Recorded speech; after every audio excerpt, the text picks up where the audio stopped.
రాజన్న సిరిసిల్ల జిల్లా రుద్రంగి మండలంలో కాంగ్రెస్ పార్టీ గ్రామ అధ్యక్షులు సామా మోహన్ రెడ్డి ఆధ్వర్యంలో పలువురు యువకులు కాంగ్రెస్ పార్టీలో చేరారు। ఈ కార్యక్రమంలో కాంగ్రెస్ పార్టీ ఇన్ఛార్జి ఆది శ్రీనివాస్ హాజరై కాంగ్రెస్ పార్టీలో చేరిన యువకులకు కండువా కప్పి సాదరంగా ఆహ్వానించారు। గతంలో కాంగ్రెస్ అధికారంలో ఉన్నప్పుడు చేసిన అభివృద్ధి పనులకు ఆకర్షితులై యువత కాంగ్రెస్ లో చేరుతున్నారని అన్నారు। వారికి పార్టీలో సముచిత స్థానం ఉంటుందని తెలిపారు। రుద్రంగి గ్రామంలో డబుల్ బెడ్రూమ్ ఇండ్లకు కొబ్బరికాయలు కొట్టి సంవత్సరాలు గడుస్తున్నా నేటి పనులు ప్రారంభించలేదని అన్నారు। దళితులకు ఇస్తామన్న 3 ఎకరాల భూమి ఎక్కడ ఉందని ఆయన ప్రశ్నించారు।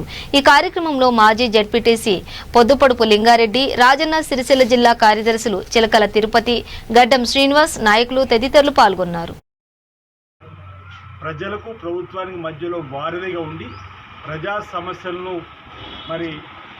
వెలికి తీసి ఆ ప్రజా సమస్యల పరిష్కార ధ్యేయంగా ప్రభుత్వంపై ఒత్తిడి పెంచేటువంటి కార్యక్రమంలో నిమగ్నం కావాల్సినటువంటి ఆవశ్యకత ఎంత ఉందన్న మాట ఈ సందర్భంగా తెలుస్తూ వేరే నియోజకవర్గంలో ఉన్నటువంటి యువత అందరికీ కూడా ప్రజలందరూ కూడా మీ సందర్భంగా పిలుపునిస్తూ ఉన్నాం।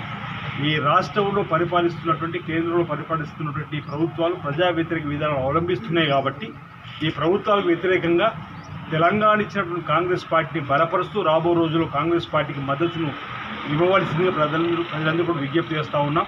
ప్రధానంగా ఈరోజు యువకులందరూ కూడా ఉద్యోగ కల్పన కావింపజేస్తామని చెప్పిన తెలంగాణ ఉద్యోగంలో ఇంటికో ఉద్యోగం ఇస్తామని చెప్పినటువంటి కార్యక్రమం కానీ నిరుద్యోగ వృత్తి ఇస్తామని ఇవ్వలేనటువంటి కార్యక్రమాన్ని కానీ దయచేసి గమనించమని కోరుతూ ఇంటికో ఉద్యోగం అంటే చదువుకున్న తర్వాత ఉద్యోగం వస్తు అనుకున్నారు కానీ ఈ మధ్యలో మనం ఈ 2-3 రోజుల క్రితం చూడడం జరిగింది। సునీల్ అనేటువంటి ఓ యువకుడు నిరుద్యోగం కోసం పోరాటం చేసి అలసిపోయి ఆయన ఒక రికార్డులో ఈ కేసీఆర్ను వదలకండి నేను